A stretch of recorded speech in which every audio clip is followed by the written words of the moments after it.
Hey everyone, I am so excited to be going live on YouTube today. I'm going to be talking about relationships. So, whether you're single, whether you're in a relationship, whether you want to be in a relationship, or you've just voluntarily pulled yourself out of the dating pool for now, this live is going to be for you. Today, I want to recognize the vulnerability that comes in relationships. I think appreciating this vulnerability is important to understand what healthy relationships look like. Often I see women and men both struggling to find someone who can understand them, their life partner, and and over time, like they become sort of a little bit, reserved and jaded, and they start coming to the resolution of, well, maybe there's no one for me. And that's really tragic. And this is where I want to come today to open a doorway for you to help to sort of start appreciating instead of. So I feel like this whole the reason there's a lot of disconnection present is because the relationships have become all about what does it mean for me? How can I benefit from it? What do I get? And it's not enough about what do I get to give and then what you get to receive as a result. But this getting to give, the act of giving itself, is the connection that bridges and creates a strong bond. So, this connection is what inspires me today to make this Facebook Live. And so, I'm going to talk about the vulnerability in relationships. Today, I was humbled. For context, I'm in a relationship of almost 10 years, extremely healthy. Our communication is great. We give each other insights all the time because we love to challenge each other, but we also listen to each other. And that's something I'll go into later, which is communication, one of the most important aspects of relationships. But I was humbled today by this experience. I was facing a really challenging emotion, a little bit of a deep, dark emotion, you could call it. I was sad. I was grief stricken. There were some realizations that I came to about the nature of reality that sort of made me quite sad, and that emotion needed to come out. And if your partner is not able to be vulnerable and is in that unhealed state, which is another thing we're going to talk about, the unhealed and healed masculine and feminine. If your partner is in that unhealed state, they're not going to be able to hold that space for you in relationships. But I was so humbled by this experience that my partner held space for me. He went through the terrible emotion that I was feeling. I got empathy, I got connection, and I felt heard and understood. And after that, I recognized how special that moment was and how rare it can feel for some, if because I've experienced the opposite as well, right? And to be able to experience a relationship where two people that are sort of, they're unhealed in some ways, healed in other ways, but we've done a lot of healing together. And to finally be able to experience this moment for both of us, that moment of connection, I thought was so powerful that this is something we get to experience in relationships, but it does come with lots of vulnerability. And this exact vulnerability I'd like to help you open up to, because it does take courage. It's not about what do I get out of the relationship. It's about how courageous will you be to open up yourself enough to receive what the other person has to give.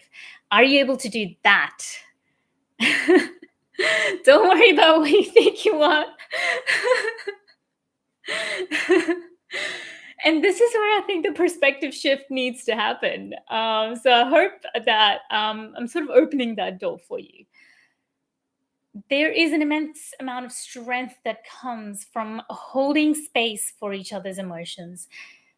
I saw that at some point in my life, I was not able to share this moment of vulnerability where I am emotional and the other person is able to hold that space for my emotions. I haven't had that same interaction with every single relationship that I've got, romantic or otherwise. And to be able to experience the opposite, knowing the contrast, I understood how much strength it takes. And I am here to inspire you to embody this strength in yourself so that you get to cultivate that relationship for yourself and to start thinking about what do I get to give in this relationship rather than what do I get. This is what you get to give. You get to give a courageous version of yourself who can be vulnerable, not only to give, but to also to receive. That is the ultimate vulnerability that we need to recognize and appreciate about relationships. And so we're able to show up fully in every single one of our relationships. So we can recognize communication is important. Holding space for each other's emotions is important. Now let's go into the nitty gritty of it a little bit. Let's talk about the healed masculine, the healed feminine, and the unhealed masculine and the unhealed feminines in this handy little chart that I've created here. This is a whole can of worms. And before we dive in, I just want to say if you're enjoying this type of content, please give me a like, leave a comment about what you're enjoying so far, and maybe share it with someone that you know who you think would benefit from these kinds of videos. Now, if you want to know whether you're in your unhealed state or in your healed state, and by the way, masculine and feminine is something that every single one of us has within us. Maybe to different degrees, and also we're active more in one part than the other at different times, in different contexts, in different relationships. But there are aspects of each one of us that are more masculine and more feminine. There's a strength in the fluidity. When you see trees, for example, tall trees, big, massive trees, and when there's a storm coming and there's huge gusts of wind, do you see the massive, big tree with the strong trunk and the groundedness and the spread out of branch to be still? Or do you notice how it sways with the gusts of wind? It doesn't resist the ebbs and flow of life. And this is where I'm trying to paint a full picture for you, that we all have that strength in us, that groundedness, and we all have that flexibility in us. So how can we balance those in our lives? This is what healed masculine and feminine is. The unhealed masculine and feminine is, there's many reasons why you're in an unhealed state at the moment. This is something that's very special to my heart. This just makes me emotional because trauma is something I've experienced in my life. I've read a lot about it. I've experienced it. I've healed a lot of it as well, not just in myself, but I've helped to heal my clients, and I've seen the transformations.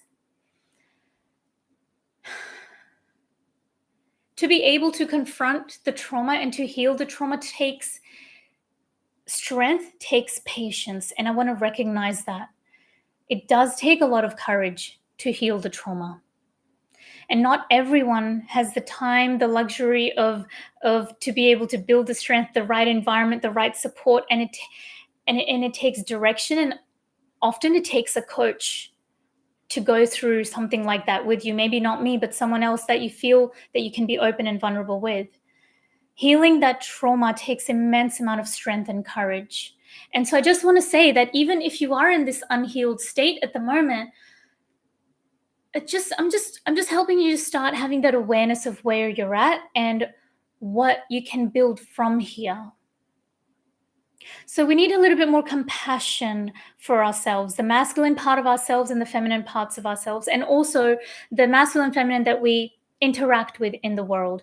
Have a little bit of patience, have a little bit of compassion, and move forward here with connection, because the message here is not about disconnection. But we do need to recognize that there is a lot of problems being caused because of the unhealed masculine and the unhealed feminine not being able to heal for whatever reason. And this is where I would like to show up today to help recognize that. So let's start with the good news first. Let's start with what a healed masculine looks like. Now I want to move away from this whole like toxic masculinity language. I want to use the word healed and unhealed, because the thing is, even if you are displaying some characteristics that are negative, it doesn't make you a bad person. Maybe you're just in the unhealed state. And this is where we need to have that compassion. So let's look at what a healed masculine looks like. A healed masculine is protective. And naturally, he has the protective instinct of wanting to protect. And sometimes it can be very fierce, right? Present. The presence of a masculine is something I want to talk about when we think of the classic hunter gatherer, right? Like the focus that you get when you're hunting, the amount of patience that it takes, that you stay in this one position for ages, and you have to be fully present and with fast reflexes. This is the kind of presence I'm talking about. It's the calm but focused. Being able to stay focused for extended periods of time, that is the presence, that is the healed masculine. We've also got providing. So masculine naturally likes to provide. We've got integrity in leadership. I've got a comma here, but I didn't have anything else to write. So if you have some ideas, I would love to know in the comments, what does a healed masculine look like to you? Because integrity in leadership is something I've thought a lot about. And I think it is a masculine trait, because and it's not about rigidity, but it's about structure, right? And that's what I associate integrity with, that you have strong moral compass. And that's what a healed masculine looks like. Now let's look at the healed feminine. We've got nurturing. Nurturing, it's all about connections. It's all about building relationships. And it's a selfless act, right? Like it's about giving. It's about exploring and nurturing connections. We've got intuitive, so being in touch with your intuition, your inner voice, that sort of soft part of you, maybe what you call it, the highest self. We all have different names for its source. It could be a divine sort of presence that you feel connected to, right? It's like an inner knowing. It's that certainty that comes from within. And that's what the intuitive looks like in the healed feminine. We've also got expressive, and this is where we can recognize that emotions are great, and females tend to experience quite intense emotions, like I was alluding to earlier. And so being naturally expressive, not judging one emotion over another, that's what a healed feminine looks like. And we've also got receptive. Being able to receive is a feminine quality. And oftentimes this is actually one of the biggest ones that I see, the unhealed part of feminine. And to be honest with you, I have personally also been unhealed in this receptive side of the feminine. I've had blocks to receiving, and that goes back to my own experiences in childhood and things like that. And if you've got something similar, I do offer one-on-one coaching as well. So that's something we can unpack further there. But being able to receive, whether it's money or relationships or love or just even inner peace sort of thing, considering yourself worthy and allowing those channels to open up without having blocks in them, it's really important if you want to build relationships, because the vulnerability aspect is not able to be, you can't be vulnerable if you've got blocks in receiving. So let's look at some of the unhealed states of the masculine and the feminine.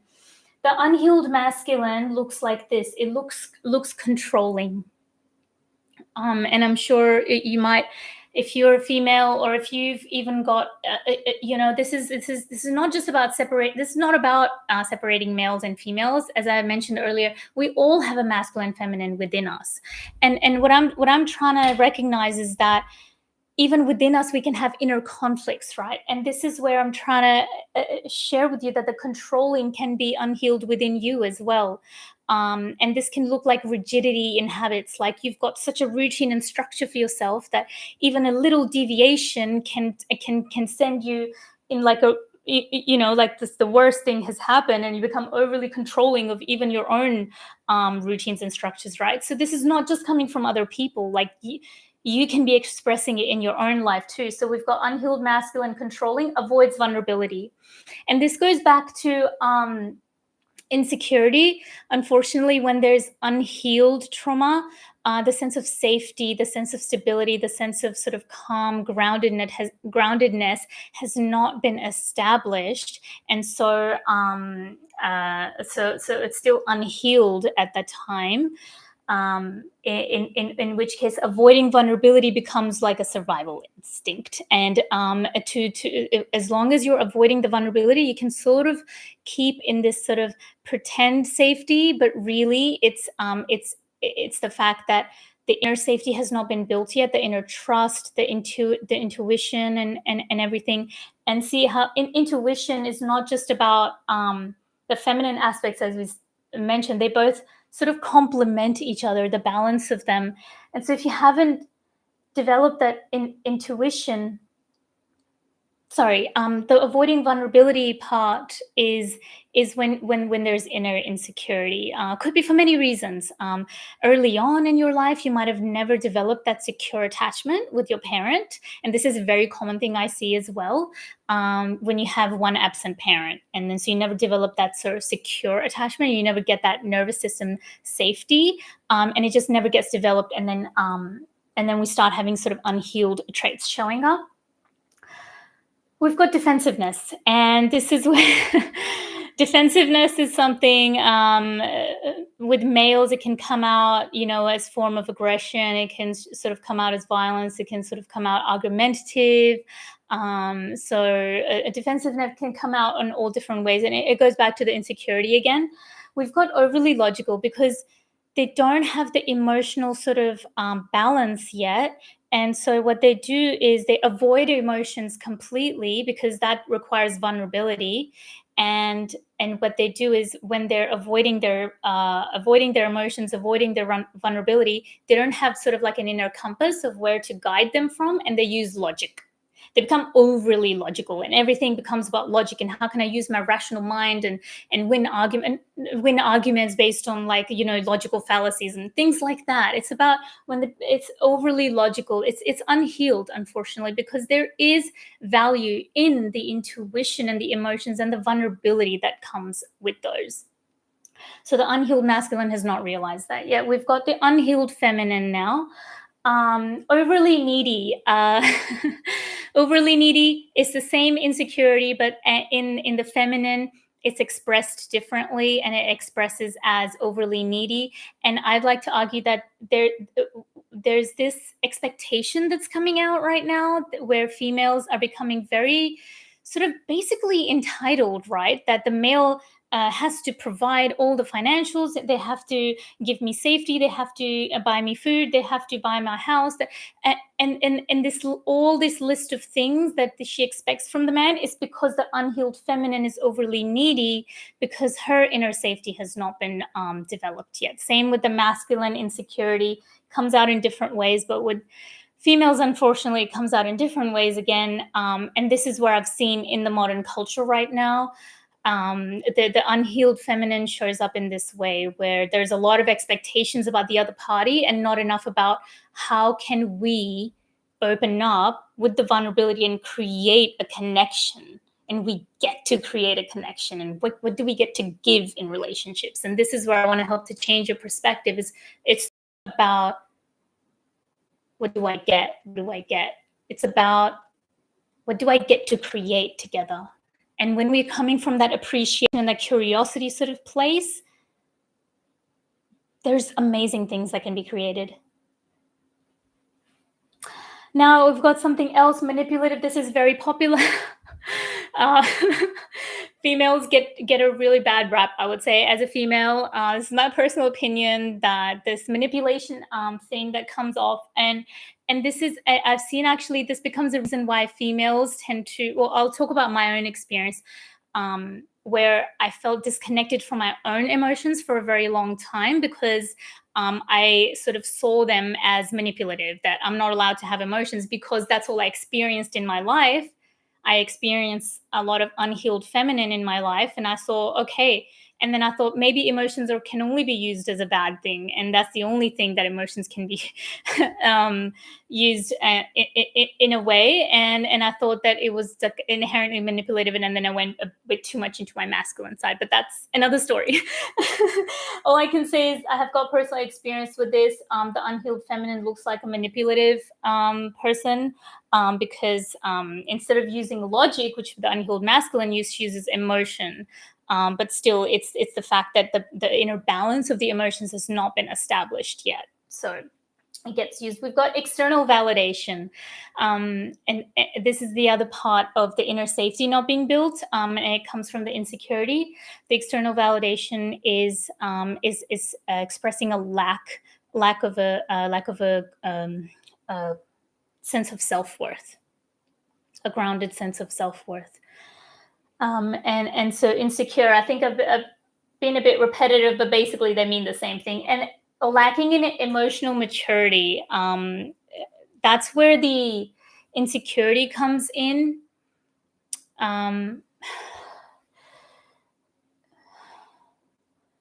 when there is that insecurity, the emotional mastery doesn't really get to be developed, because, well, emotions don't really get to be expressed in a healthy way, and so the vulnerability never gets to be shown. And then so the connections, and without connection, without communication, it's really hard to have emotional mastery.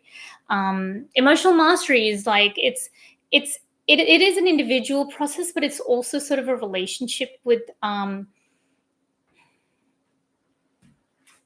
there's another video I did about emotional mastery. Actually, if you want to go on my Facebook, that live should still be there for at least another couple of weeks before it disappears forever. So I won't go into the emotional mastery, but that is one of the things about the unhealed masculine. Unhealed feminine. So let's be courageous enough to today uh, recognize the vulnerability in relationships and understand what we get to give. And when it comes to setting boundaries and standing up for yourself, I'm not advocating against that. And then that's part of having like a healed sense of self, where you can, how can you be nurturing to someone, for example, if you haven't filled your own cup? So the self-care and the self-love is extremely important at the end of the day. And then from a place of a full cup, it can overflow to your environment, your relationships, and things like that. So I really hope this YouTube live was beneficial for you. Let me know if you got any insights. I'd love to know in the comments below. I generally don't do really long lives. They go for like 10 to 15 minutes. This has been quite a long one because I feel like this is something really close to my heart. And so I wanted to show up and share that with you today. I really hope to see you in the next one. And until then, stay well.